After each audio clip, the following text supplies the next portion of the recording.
So October the 6th, I'm going to go through a particular subject, unfold a story about it by means of this lattice structure which we've been developing.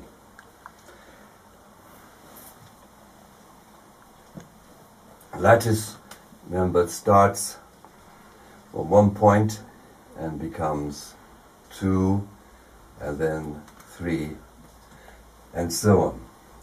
So it's a gradual enrichment or deepening of our perception and understanding and capacity to act in a particular kind of reality. Now, for this example, I'm going to take the theme of dialogue.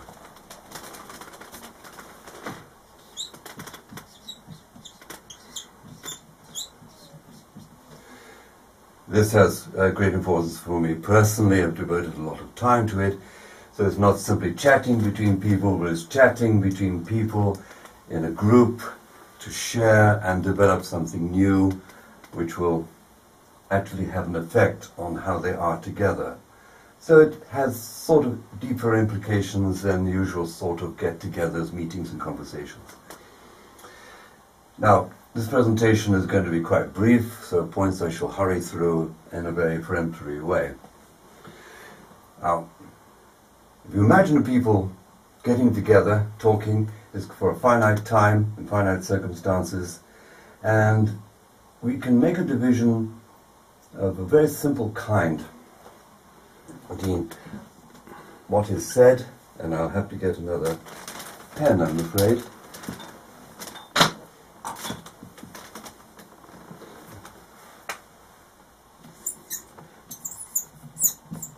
I think I'll have yet another pen, not a coloured one. This is too nice. The red one was working and the green one. Yes.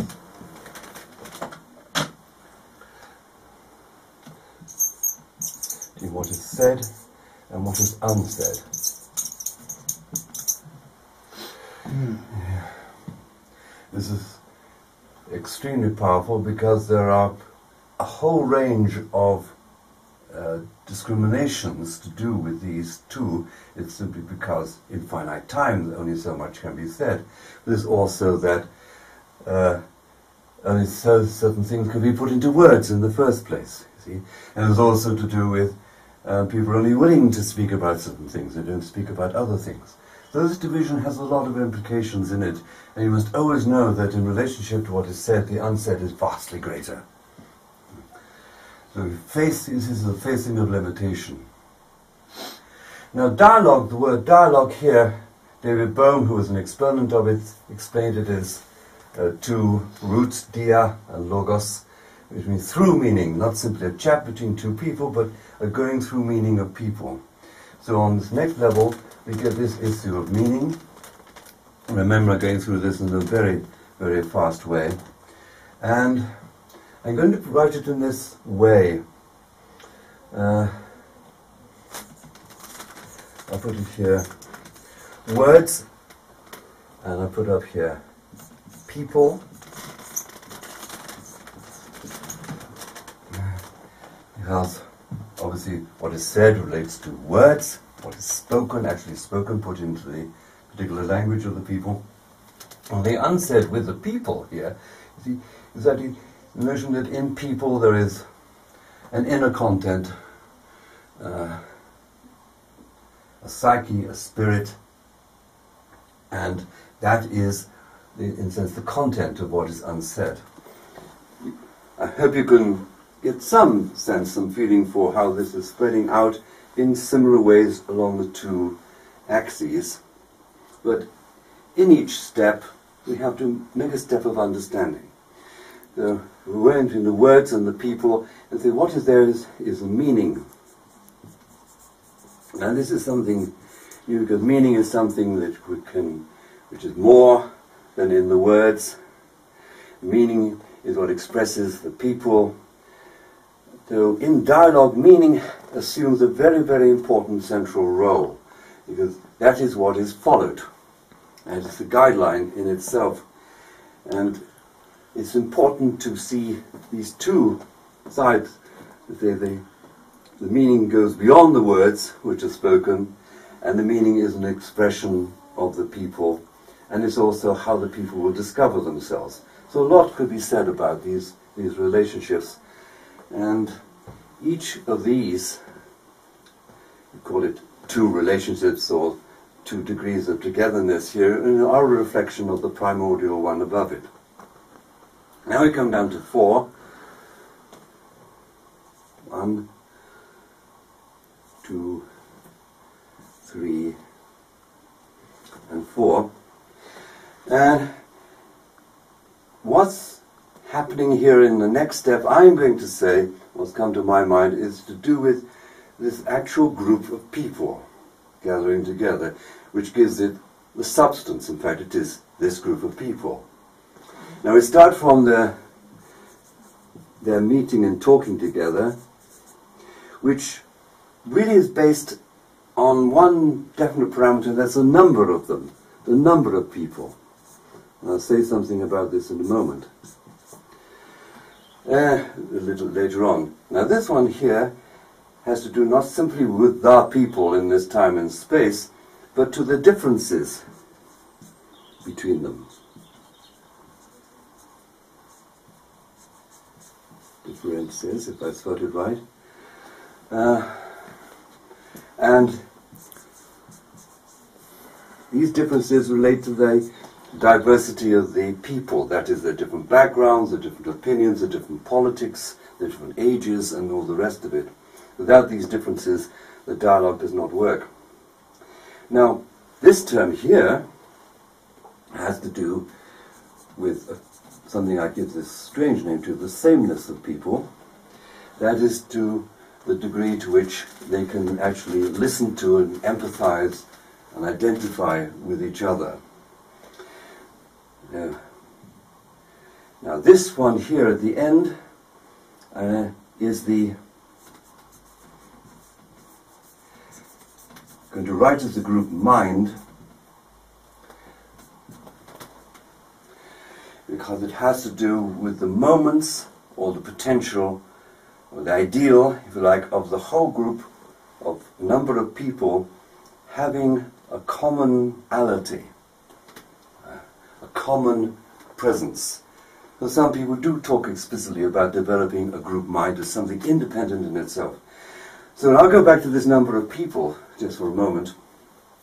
I think in the process of dialogue, people who worked in this realm for a time say that dialogue in this intimate, productive, creative sharing of meaning is optimal for about 20 people. If you get a smaller group of people, they become more identified with their personalities, their emotions, their status, and all the rest of it. If you get more than that, then they become like a horde, they become political, they split into factions. There's something really optimal about the number of people. And it's also the conditions in which they meet. The circumstances. We have rituals for dialogue. They sit in a circle so that there is an equality between them, and so on. It's for a certain period of time, which is governed by the capacity of attention that people can sustain. Now, without the differences between the necessary diversity of people, if they were all of the same age, the same type, the same inclinations, you don't get enough vigor in it, so to speak. So you've got to get the differences, so this is the second stage. Remember, this is a reflection of this stage. And this is to do with the diversity of background and temperament of the people. And these give the energy, primal energy. The sameness is to do more with listening, the capacity to enter into it, into what other people are saying. So you get the number, pure quantity, the differences here. And here we get the quality of the people. What quality of attention can they bring to it? Now the group mind is more speculative, of course. It's been given a particular word by a man called Fuchs, worked in the realm of group analysis and so on. He called it a matrix. You see, that group of people intrinsically in themselves hold quite exquisite and subtle patterns of meaning between them. Now this is very interesting because it will point us to something fundamental about the lattice and these worlds, or these levels. As I say, that inner togetherness of the group is actually going to have been influential in getting them together in the first place, because there would have been a history. And say, why do these people agree to meet together and be able to meet together in the same space at the same time? It's because something has already drawn them together. So you get strange intimacy between the beginning and the end. And I talk about beginning and the end because in the horizontal realm, you give an exposition which tends to be sequential, going along from the left to the right. It's not the only way, but that's the dominant way. Now, what more can develop from this? Well, 5 points. I get myself down a little bit here. Now, I'm going to invoke an analogy here to do with Mr. Bennett's scheme of essence classes, in particular the human essence, and take this one on the left, which tends to be like the source, the ground, the material of the situation, to do with what he called the general essence. And the general essence in human society and so on is very much connected with politics. And why is it politics? Because it's this untidy surging of unresolved issues, aggravations and all the rest of it. And I'm going to give it a name moment just to indicate parts of its properties, let's say a surfacing of conflict and uncertainty.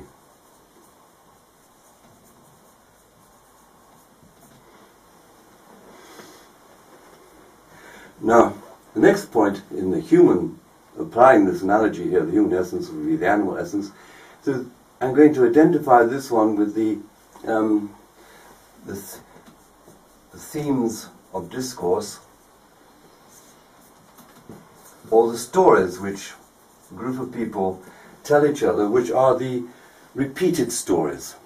They go on telling themselves the stories. You get a group of people together and they develop their own repetitive stories. And this stabilizes the group, of course. It makes them a social group. But it's a social group in the sense of the herd, of just getting along together, of stabilizing their collective communications with each other. So now we come to a critical point, the theity, what makes them really human. And that was given a particular name by Patrick Demary, who was a pioneer of some of the investigations into dialogue. He called it a microculture, where this set of people in dialogue develop enough capacity so that they can have their own generation of culture within themselves. And this is critical because it makes them into a microcosm which can reflect something I'll jump to almost immediately now here. That is the general culture, or the macroculture.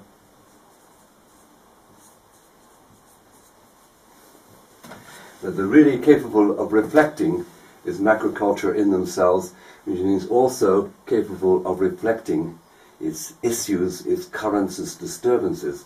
And talking about disturbances then reminds us to think about the link between these two. Now what comes here is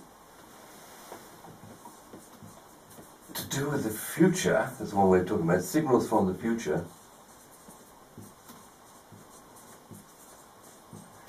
This Patrick Demary gave the name of outside to.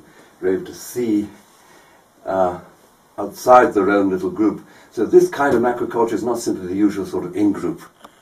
Everyone's happy in being able to talk to each other and using the same jargon and all the rest of it.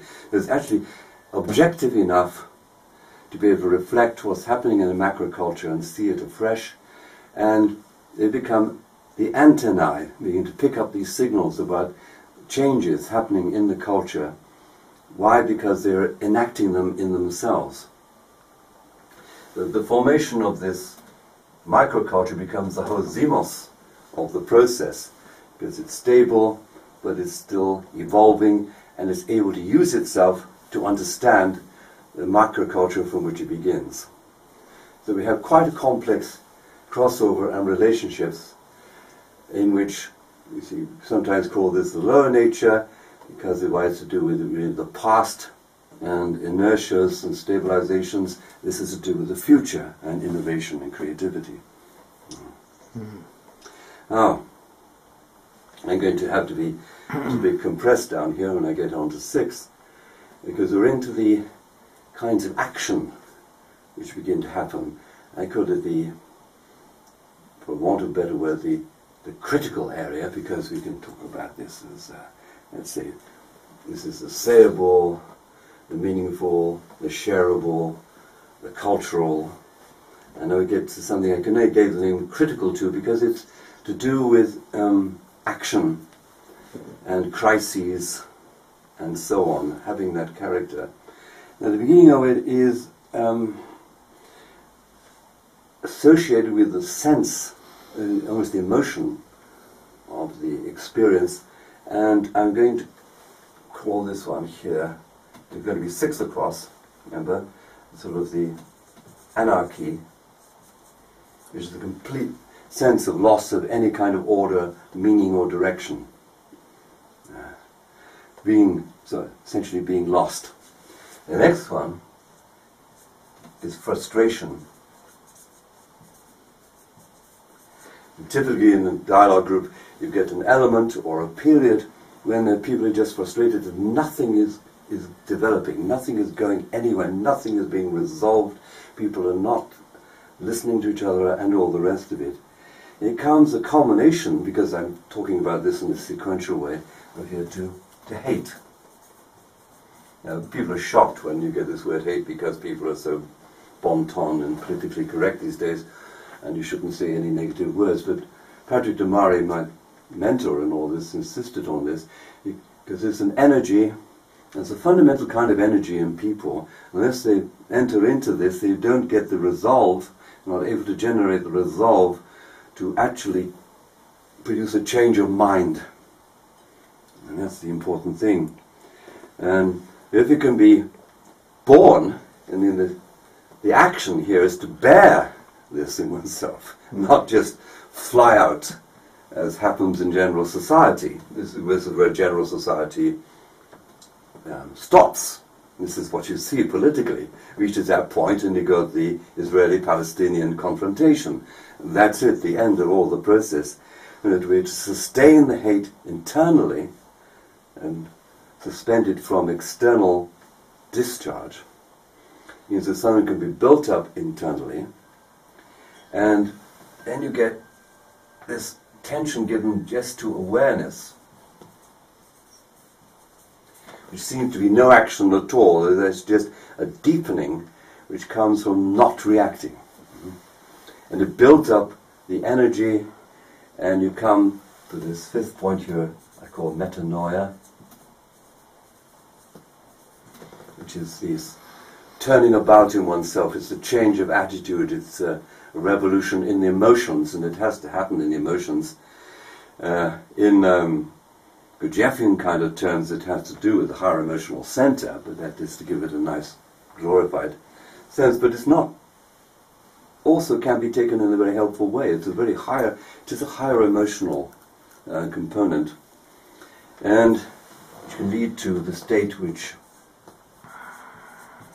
Patrick Murray talked about as koinonia, from the Greek, and he translates it as impersonal fellowship. Fellowship not based on gain, on power, on family, even on sexuality and kinship, by belonging to the same tribe and all the rest of it. This is really independent, direct human togetherness. So you have here's kind of stages, but of course they all coexist at the same time. And you see, this is to do with really with the intensity of feeling in this stage. Now, can we move it to even further? To 7, we'll have a try. 7 is good, as those who know Gurdjieffian work. It is the octave. And so we've got to cram in here 7 stages, And I'm calling it stages, already anticipating myself, as you see there is a feature of this which might be useful to bear in mind, between the even and the odd terms. The odd ones tend to be more dynamic and more akin to telling a story. And so when we come to the seven, we have the arch story. Or this is one traditional way of looking at it, as a story, as starting with some and developing to a culmination. So when we get a start, and we're very close now to a temporal description of the process. We're into time, because the time unfolding itself carries something which some sort of dream of eternal, unchanging presence can't give. It's the whole hazard of things. You have to do one thing after another, and who knows what will happen next. So it can be quite arbitrary. I remember one dialogue group I was in, I was so surprised and shocked when about 25 of us, and the French woman then, she started the whole process by talking about how her boyfriend had just beaten her up. I thought this is really irrelevant to a kind of serious dialogue process, but it wasn't, because it's anything can start, anything whatsoever. Now the next one, I call it to connect on, because however you start, usually in a dialogue, people then naturally attach to it, chain on, and so you get this chaining on and extension until you get a disjunction beginning to happen, and I'm going to call it simply resistance. There's some kind of resistance or reaction or pullback or deviation which begins to take place, because this in itself is just by momentum, until it builds up this thing about, again, the question related to these two terms above it, you see. Where's this going? What does it mean? What value does it have? Then, what I'm calling in my explanation here deflection.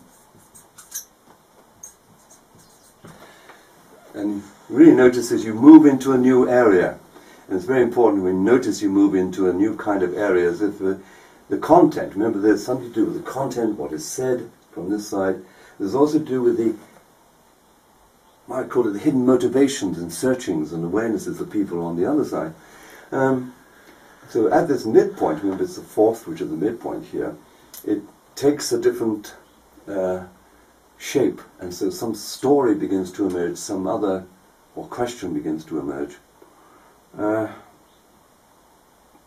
And what happens is that you get a different, let me put here, an energy, strange word perhaps to come in here, but is that it's not simply what is being talked about, the themes, the topics and so on, but the state of the people begins to go through a shift, and I call this simply energy, and which leads into the enlargement of the present moment.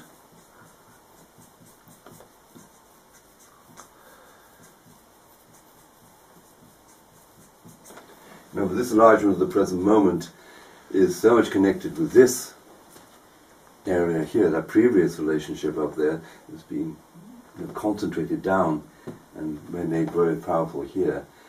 And so that there is a perception possible there in the group which is not possible for the individuals in the group. And very strangely, I put perhaps for property up here silence. It's very curious in the actual dialogue experience how there are sometimes moments of completely spontaneous silence.